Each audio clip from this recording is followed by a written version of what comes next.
বলছেন যে আদর্শের দোষ মূঢ় অহংকার, স্বার্থ চিন্তার অপ্রেম। আর অনুসরণকারীর কি দোষ? সন্দেহ, অবিশ্বাস, স্বার্থ বুদ্ধি। তা আমি ছোটবেলায় আমার বাবার সঙ্গে সরস্বতী পুজোর সময় সরস্বতী ঠাকুরের সামনে যেতাম, বাবাও যেতেন। আর বাবা যে অঞ্জলি দিতেন, গিরিশচন্দ্র কাব্যতীর্থ বলে একজন মহাপণ্ডিত ছিলেন, তখন সেখানে আমাদের সৎসঙ্গে থাকতেন গিরিশ শাস্ত্রমশাই, সংস্কৃততে পণ্ডিত। তিনি সরস্বতী ঠাকুরের ওখানে মন্ত্র পড়তেন আর ঠাকুর সেটা বলে অঞ্জলি দিতেন। আমি তো মনে মনে ভাবতাম, আমি ছোটবেলা থেকেই আমার বাবাকে নারায়ণ জ্ঞানে পুজো করার চেষ্টা করি, নারায়ণ ভাবি আমি। তা আমি তখন ভাবতাম যে সরস্বতী ঠাকুরের কাছে নারায়ণ কি ভিক্ষা চাবে?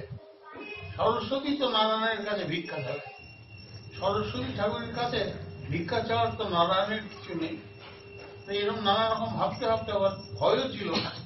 বাবা তো প্রচন্ড আমাকে ভালোবাসতেন, ধমক দিতেন না কোনোদিন। তাই আমি বাবাকে জিজ্ঞেস করতাম, তাও ভয় থাকতো, বাবা তুমি সরস্বতী ঠাকুরের কাছে কি প্রার্থনা করো?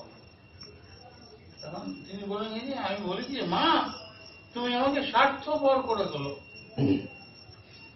তুমি আমাকে স্বার্থপর করে তোলো। আমি তখন বললাম যে বাবা স্বার্থপর কথাটা তো খুব একটা ভালো কথা বলে মনে হয় না। লোকটা কি স্বার্থপর বলি আমরা? স্বার্থপর মানে যে আত্মচিন্তা সবসময় করে, পরিমণ্ডলের চিন্তা খুব কম করে, নিজের চিন্তাটাই বেশি করে, লোকটা কি স্বার্থপর? এইখানে আবার ঠাকুর বলছেন যে অনুসরণকারীর কি দোষ? সন্দেহ, অবিশ্বাস আর স্বার্থ চিন্তা। কথা হচ্ছে যে তাহলে তিনি স্বার্থপর, মা আমাকে স্বার্থপর করে দিল, এই কথা সরস্বতী ঠাকুরকে কেন বলেন? আমি জিজ্ঞেস করলাম। তখন বাবা বললেন যে এই স্বর মানে সমস্ত বিশ্ব প্রপঞ্চ। বাবুন সোনা, আমাকে বাবুন সোনা বলে রাখতেন, বাবুন সোনা এই স্বর মানেই হচ্ছে সমস্ত বিশ্ব প্রপঞ্চ। তুমি এই সমস্ত বিশ্ব প্রপঞ্চ ধারণ করে আছো, তোমার ভেতরে এই সমস্ত মহাবিশ্বের যে গুণাগুণ তা বিদ্যমান হয়ে আছে। সমস্ত বিশ্ব যে নিয়মে চলে, তোমার এই দেহ যন্ত্রের কোটি কোটি অস্তিত্ব ঠিক সেইভাবেই তা প্রবাহমান হয়ে আছে। আমি এখন সেটা বুঝতে পারি।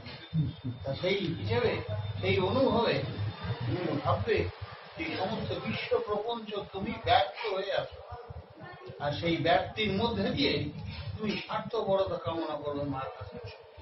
তাহলে তোমার পরিমণ্ডলের যা কিছু সব তোমারই অংশ জ্ঞানে তুমি তাকে দেখতে পাবে, এবং সেই স্বার্থপরতাই আমি সরস্বতী ঠাকুরের কাছে প্রার্থনা করব। এটি বাবা আমাকে বলেন। এই অনুভব যদি কারোর থাকে যে আমার সমস্ত অস্তিত্ব মধ্যে যা আছে এই সমস্ত বিশ্ব প্রপঞ্চে তাই মন্ডিত হচ্ছে, তথা আমি সূক্ষ্ম দেহে সমস্ত কিছুর মধ্যে ব্যক্ত হয়ে আছি, তাহলে এই স্বয়ের মানে সমস্ত বিশ্ব বিধৃত হয়ে আছে। আর সেই স্বয়ের এই বিশ্ব বিধৃত হওয়া স্বার্থপর কাম্য, কিন্তু খণ্ড স্বার্থী হয়ে স্বার্থপর হওয়াটা কাম্য। এইখানে ঠাকুর খণ্ড স্বার্থী স্বার্থপরত্ব বোঝাচ্ছেন। আর ওইখানে সরস্বতী ঠাকুরের কাছে তিনি যে যাত্রা করতেন, তিনি পূর্ণ স্বয়ের ব্যক্তির মধ্যে দিয়ে স্বার্থপরত্ব কামনা করতেন। এটা আমার মনে হয়। তা আমাকে তিনি বলেছিলেন যে সমস্ত সব মধ্যে সমস্ত বিশ্ব প্রপঞ্চ বিধৃত হয়ে আছে। চিন্তা করে দেখবি তোর সেই পা থেকে মাথা অবধি কোটি কোটি কোটি কোটি সেল সংগ্রথিত হয়ে আছে, এবং তার মধ্যে মৃত্যুর হাহাকার চারিদিকে ছড়ানো আছে। তার মধ্যে জীবনের স্পন্দন তুই দেখছিস। তোর মাথার চুলগুলো যেগুলো সেল দিয়ে তৈরি, সব মৃত। তোর গায়ের চামড়া যখন একবার ঘষা লাগছে, শত শত কোষ